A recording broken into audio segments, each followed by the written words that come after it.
Good morning dear student. मैं सोनाली स्वागत करती हूँ मेरा चैनल बायोलॉजी विद सोनाली में।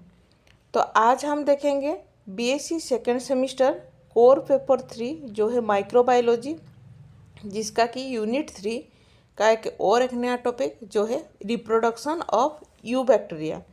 तो क्लास स्टार्ट करने से पहले जो भी मेरे चैनल पर नए आए हैं, अगर आप मेरे चैनल को सब्सक्राइब नहीं किए हैं तो एक सब्सक्राइब कीजिए।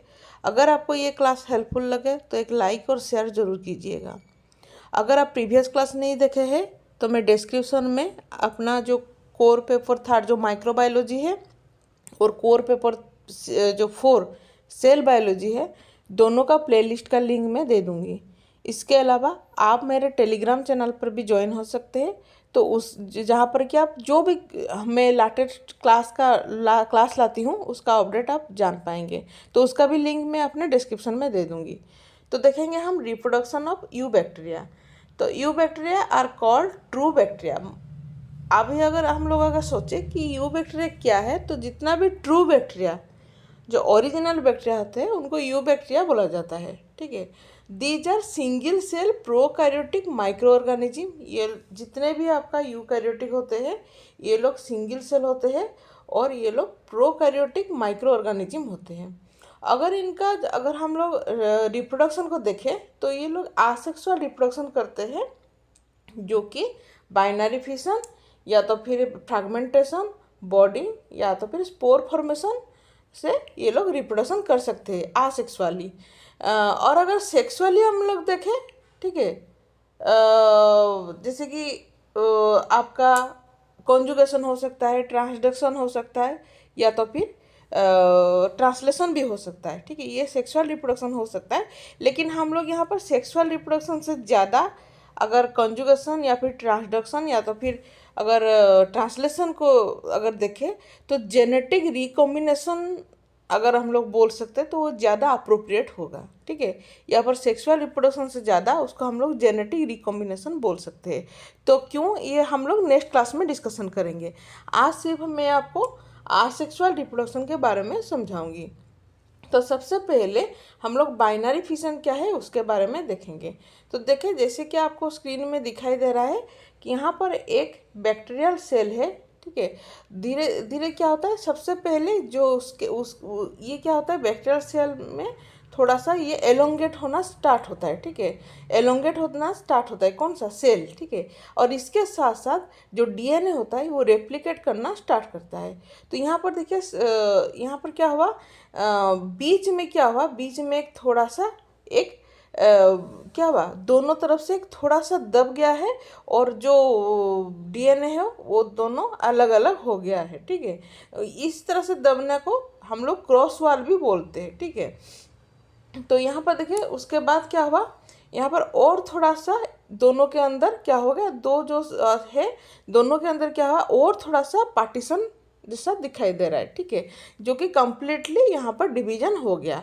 अभी कम्प्लीटली डिवीजन होने के साथ साथ ये क्या हुआ, दो नया डॉटर सेल में डिवाइड हो गए। तो इस तरह से एक मदर सेल से दो डॉटर सेल यहाँ पर आ गए।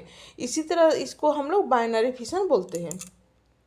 तो this is the most common mode of asexual reproduction in bacteria. The cell elongate increase in length, जो कि हम लोग यहाँ पर देख पा रहे हैं। नेक्स्ट है chromosome undergo replication resulting the doubling of nucleic acid, जो कि हम लोग यहाँ पर देख पा रहे हैं कि धीरे धीरे क्रोमोजोम क्या कर रहा है, रेप्लिकेट कर रहा है और न्यूक्लिक एसिड यहाँ पर दो न्यूक्लिक एसिड में डिवाइड हो गया। The nucleoid and nucleic acid segregate, उसके बाद अगर उनके बाद क्या होता है, उनके बाद दोनों अलग अलग हो जाते हैं, दो अलग अलग में डिवाइड हो जाते हैं। Cytoplasmic constriction occurs across the width of the cell marking the cell division path. देखिए उसके बाद नेक्स्ट में क्या है, यहाँ पर एक क्या हुआ, सेल के अंदर एक डिवीजन जो कि साइटोप्लाज्मिक डिवीजन हम लोग बोल सकते हैं दिखाई दे रहा है। क्रॉस वॉल और सेप्टम, याद रखिए इस जो ये जो दबा हुआ चीज़ को इसको हम लोग सेप्टम भी बोलते हैं। ठीक है, तो यहाँ पर सेप्टम दिखाई दे रहा है जो कि साइटोप्लाज्मिक कॉन्स्ट्रिक्शन से बना है। और लास्ट में क्या होता है, the septum divide the cell into two daughter cell. तो यहाँ पर सेप्टम क्या होगा, दो अलग अलग करके दो डॉटर सेल डिवाइड करके बनाए हैं, ठीक है। तो ये हो गया बाइनरी फिशन। नेक्स्ट है बॉडिंग। तो बॉडिंग में देख रहे हैं, एक तो ये है बैक्टीरियल, यहाँ पर आप लोग एक बैक्टीरिया को देख रहे हैं। अभी यहाँ पर थोड़ा सा एक बोल्जिन जैसा आउटग्रोथ निकला है, जो कि येलो में आप देख पा रहे हैं। अभी वो जो बल्जिंग निकला है या फिर छोटा सा एक जो एक बर्ड निकला है, अभी वो धीरे धीरे उसके साइज में ग्रो करना शुरू करेगा। अभी ग्रो करने के बाद यहाँ पर डेवलपमेंट हो गया, और डेवलपमेंट होने के साथ साथ यहाँ पर एक नया सेल आ गया, ठीक है। तो budding is a unusual mode of reproduction. This is observe in membrane of the planctomycetes. उसके बाद सियानोबैक्टीरिया, फिर्मिक्यूट्स, इस तरह से कुछ एग्जाम्पल है जिसमें कि बॉडिंग दिखाई देता है। In this type of reproduction the end of the cell show slightly bulging, जो कि आप यहाँ पर स्ट्रक्चर में दिख पा रहे हैं, थोड़ा सा बल्जिंग जैसा दिख रहा है। और उसके बाद डेवलप होता है एक बॉड से, ठीक है, यहाँ पर ग्रोथ हो जाता है। The bud grow over the parent cell as teeny new cell and eventually pinches off from the cell and develop into new cell, ठीक है। यहाँ पर न्यू सेल में डेवलप हो गया। तो ये हो गया बॉडिंग। नेक्स्ट अगर देखें तो ये है फ्रैगमेंटेशन। फ्रैगमेंटेशन क्या है? अगर हम लोग देखें, अगर ये एक बैक्टीरियल सेल है तो बीच में इस तरह से दो भागों में अगर डिवाइड हो गया, या फिर कहीं से भी एक पीस अगर फ्रैगमेंट अगर निकल गया, तो वहाँ से क्या होगा, ये एक पीस हो गया, सोचिए ये एक अगर पीस हो गया और ये एक पीस हो गया, ठीक है, इस तरह से दो पीस हो गया। अभी यहाँ पर क्या होगा, यहाँ पर नया जो पीस यहाँ पर अलग हो गया है, यहाँ से नया पीस यहाँ पर बनना शुरू हो जाएगा। तो इस तरह से दो क्या हो गया, यहाँ पर दो पीस या फिर दो बैक्टीरिया बन गया, ठीक है। तो इसको बोला जाता है फ्रैगमेंटेशन। तो fragmentation occurs in photosynthetic bacteria. During fragmentation a portion of the parent cell is fragmented, जो कि यहाँ पर मैं आपको दिखाई हूँ स्ट्रक्चर में, and the fragment develop into new organism. तो देखिए ये एक फ्रैगमेंट हो गया, तो यहाँ से एक न्यू ऑर्गेनिज्म बना, और ये एक फ्रैगमेंट हो गया, ठीक है, यहाँ से एक न्यू ऑर्गेनिज्म यहाँ पर बना, ठीक है। इस तरह से दो ऑर्गेनिज्म बनेंगे। नेक्स्ट है स्पोर फॉर्मेशन। स्पोर फॉर्मेशन क्या है?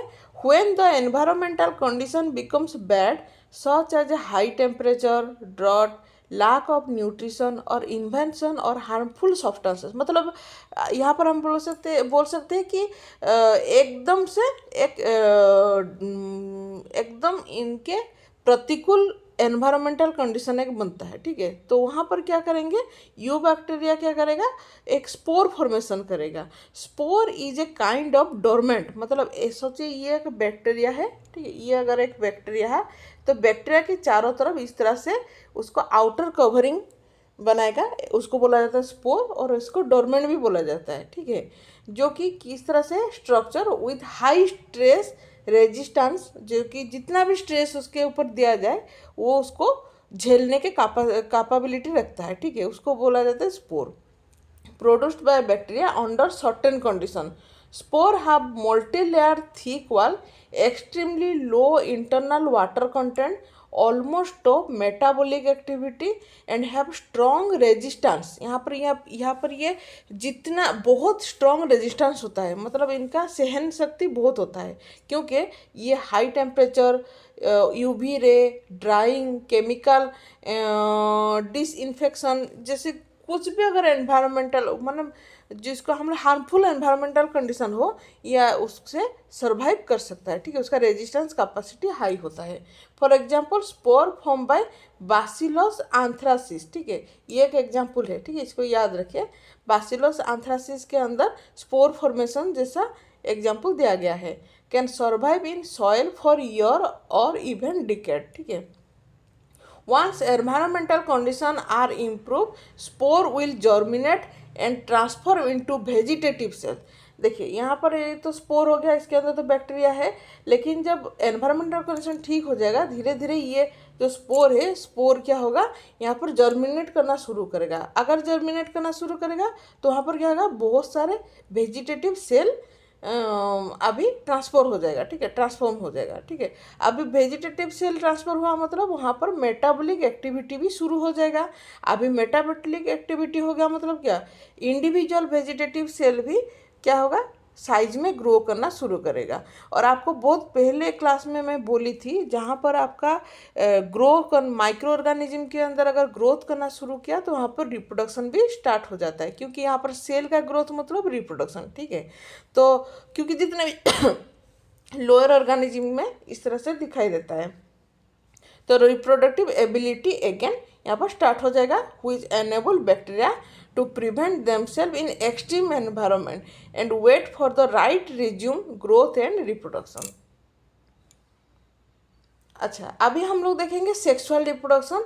You bacteria don't engage in true sexual reproduction. ये देखिए, इसको याद रखिए, ठीक है, क्योंकि नेक्स्ट क्लास में इसके बारे में हम लोग विस्तार से जानेंगे। क्यों हम लोग सेक्सुअल रिप्रोडक्शन को यहाँ पर नहीं पढ़ेंगे, उसके बारे में मैं आपको बोल रही हूँ। क्योंकि देखिए, you bacteria don't engage in true sexual reproduction involving gamete fusion meiosis. देखिए, सेक्सुअल रिप्रोडक्शन क्या है, हमें ये सिखाया गया है कि सेक्सुअल रिप्रोडक्शन है कि जब दो गैमेट, मेल गैमेट और फ्यूजन फीमेल गैमेट के अंदर फ्यूजन होता है और वहाँ से जाइगोट बनता है, और इस तरह से इसको बोला जाता है, ये प्रॉपर जो प्रोसेस होता है इसको बोला जाता है sexual reproduction.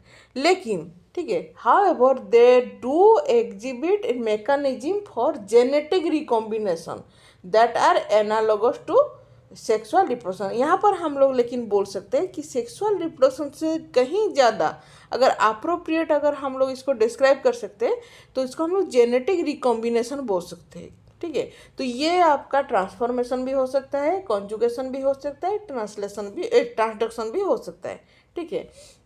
This process facilitate the exchange of genetic material between bacterial cell. तो ये क्या है, ये तीनों जो प्रोसेस है, ये तीनों प्रोसेस में क्या होता है, बैक्टीरियल जो सेल है उनके अंदर जेनेटिक मटेरियल का ट्रांसफर होता है, ठीक है, एक्सचेंज होता है, ठीक है। तो इसको हम लोग जेनेटिक रिकॉम्बिनेशन बोल सकते हैं, ठीक है। इसको सेक्सुअल रिप्रोडक्शन हम लोग नहीं बोल के जेनेटिक रिकॉम्बिनेशन बोल सकते हैं। तो नेक्स्ट क्लास में मैं आपको जेनेटिक रिकॉम्बिनेशन पढ़ाऊंगी, क्योंकि आपके सिलेबस में जेनेटिक रिकॉम्बिनेशन है, ठीक है। जब जेनेटिक रिकॉम्बिनेशन में पढ़ाऊंगी, उसके बाद अगर आपका कोई एग्जाम में अगर आया क्वेश्चन, तो आप चाहे तो आसेक्सुअल सेक्सुअल इस तरह से भी लिख सकते हैं कि, या तो फिर आप लोग सिर्फ जेनेटिक रिकॉम्बिनेशन भी अगर आपका क्वेश्चन में आए तो भी आप सेक्सुअल रिप्रोडक्शन को भी लिख सकते हैं, ठीक है, एक ही बात है, ठीक है। तो नेक्स्ट क्लास में आपके साथ मुलाकात होगा, तब तक लिए थैंक यू, बाय बाय।